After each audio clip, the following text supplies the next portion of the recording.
Ете, после прилогот ние го отпочнуваме разговорот поврзан со Петар Пан, момчето кое одбива да порасне, и на сите нам ни е потребен еден Петар Пан во срцето, во секојдневиево, а на оваа тема денеска наш гостин е Владимир Джеджиновски, дојчин автор на музиката на балетската представа. Дојчин, добре ни дојде.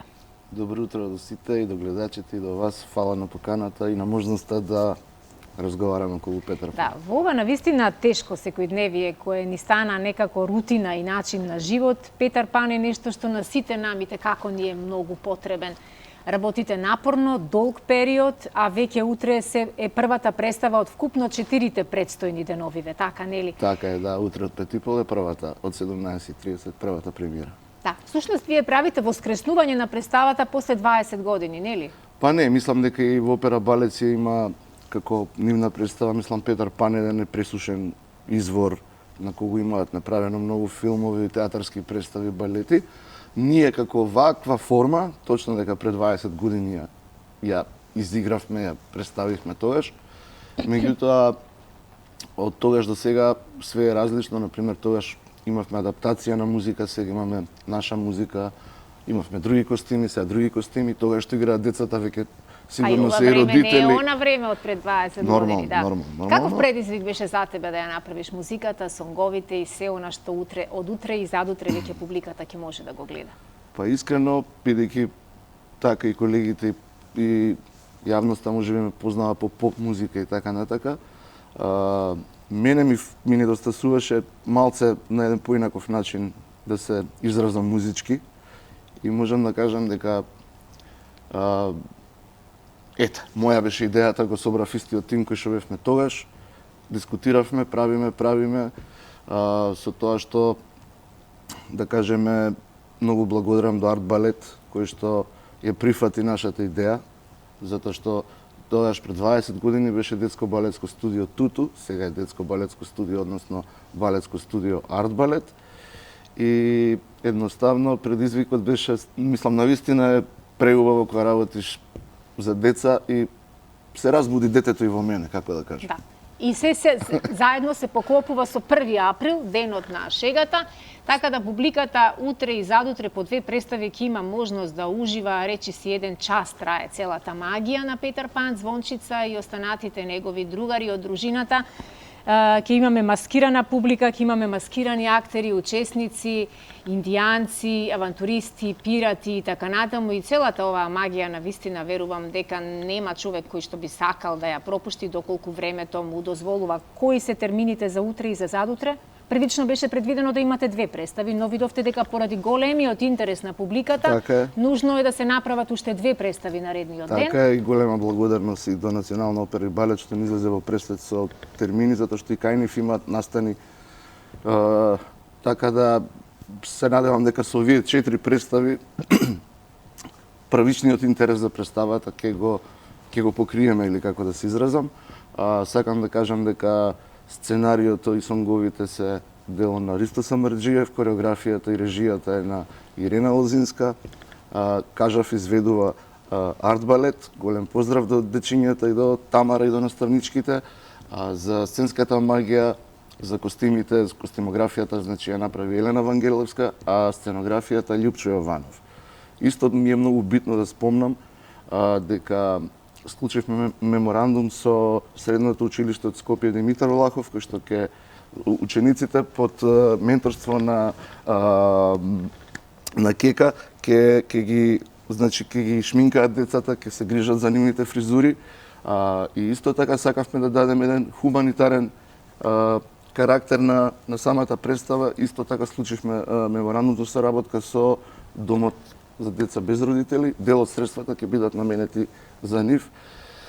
Што друго да кажам, 56 деца на сцена. Ќе имаме на сцена, имаме 2 професионални балетани од Националната опера и балет, Веселин Трајковски и Николас Урсо.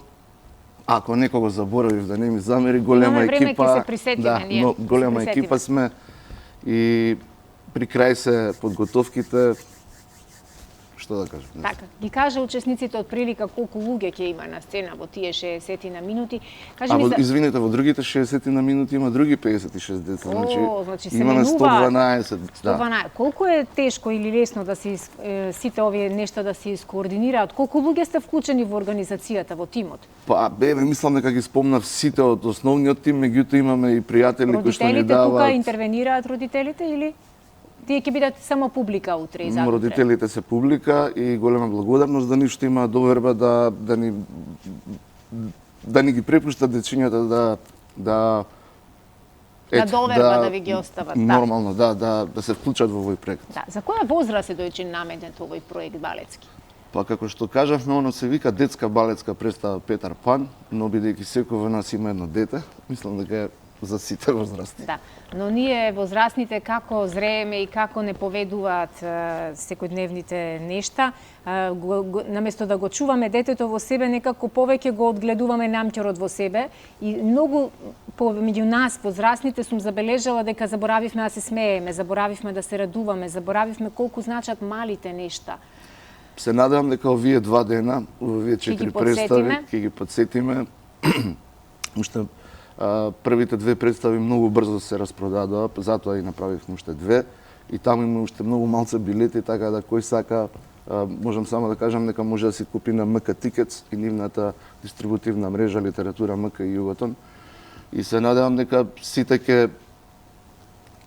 ќе го разбудиме тоа дете во себе. Да, или ќе се подсетиме дека животот е убав без оглед на се што се случува, треба да знаеме да се радуваме, а понекогаш и да ризикуваме, како што Петар Пан ризикувал, така нели непрестано. Така е, да. Значи ќе отидеме сите заедно до Недојдија, ќе видиме индијанци, ќе видиме пирати, ќе го видиме Кука со Петар Пан, как вечната битка помеѓу доброто и злото, ќе видиме крокодил, ќе видиме многу работи, ќе видиме.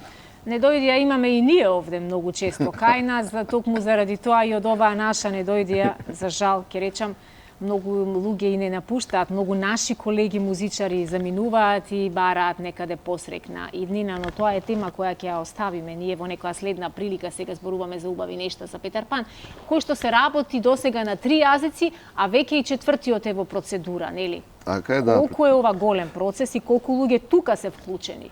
Па вака ќе кажам дека оригиналноста на оваа изведба, на оваа представа на Петар Пан, е во тие баш сонгови кои што нема класично нараторство, туку провејуваат низ целата представа, ги пеат звончица, значи најавува што било, што ќе биде и така натака, и ги имаме тие сонгови и на македонски, и на албански, и на ромски.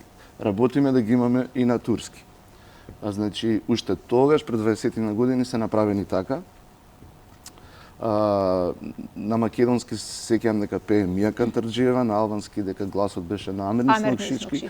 Да, на ромски стварно не се сеќавам и ми е криво што не се сеќавам, но ќе прашаме, бидејќи и во студиото кај што работевме тогаш, тоа веќе студио не постои, затоа не знам.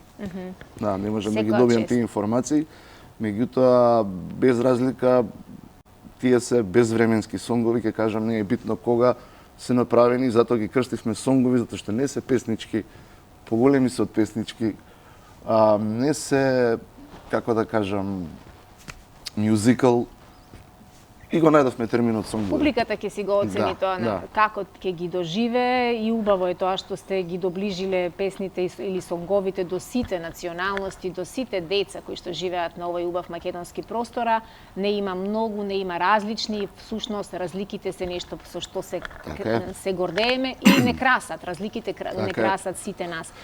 И веќе кога го спомена твоето постоење на овој македонски забавен простор, музички, докаде си со останатиот дел од твоите обврски, вклучен, речи си, во многу проекти, фестивалски, оваа година, да искоментираме, Македонија нема да се представува со песна на Евровизија, на најголемата евровизиска журка. Како ти го гледаш сето ова и што работиш моментално на тоа поле? Па искрено, воопшто не ми е мило што нема да учествуваме на Евровизија, без разлика што се случувало во минатото. Евровизија е единствениот прозорец музички каде што Македонија може да се представи музички. Се надевам дека националниот сервис ќе собере сила за идната година да учествуваме, доколку заради финансиски проблеми не учествуваме, не знам. Мислам дека таму треба да бидеме присутни како држава. На другото поле работиме со господинот Григор Копров, работам со Весна Малинова, работам со господинот Саша Драгич, значи активни сме на другото поле. Сега малце се оддалечивме додека не заврши ова и се надевам дека представата ќе биде на ниво како што го замисливме да биде и секако ќе кажам, од понеделник се враќаме на другите работни. Ќе има ли услови Петар Пан да ги посети и останатите градови, не само главниот? Секако, планираме, но пак ќе кажам, целата фокус и енергија ни е сега за овие 4 представи, но тоа ќе има караван патувачки сигурно. Да, значи сигурно 60 на представи планираме да направиме. Секоја чест. Посакувам многу среќа во овие последни 24 часа пред утрешната прва представа, значи петок имаме 2 представи, така, и сабота во 11 и во 13 часот, тоа се првоаприлските представи кои што верувам дека ќе внесат уште повеќе магија од утре, убедена сум. Ние сме веќе маскирани, ве очекуваме и вас маскирани. Така е. МК Тикетс е местото каде што може да се обезбедат онлайн, да, може да се обезбедат на билети или директно на билетарата на билетарата нема, значи МК Тикетс и нивната дистрибутивна мрежа, односно литература МК продавниците и Југотон. Така, на многуте пунктови на литература МК.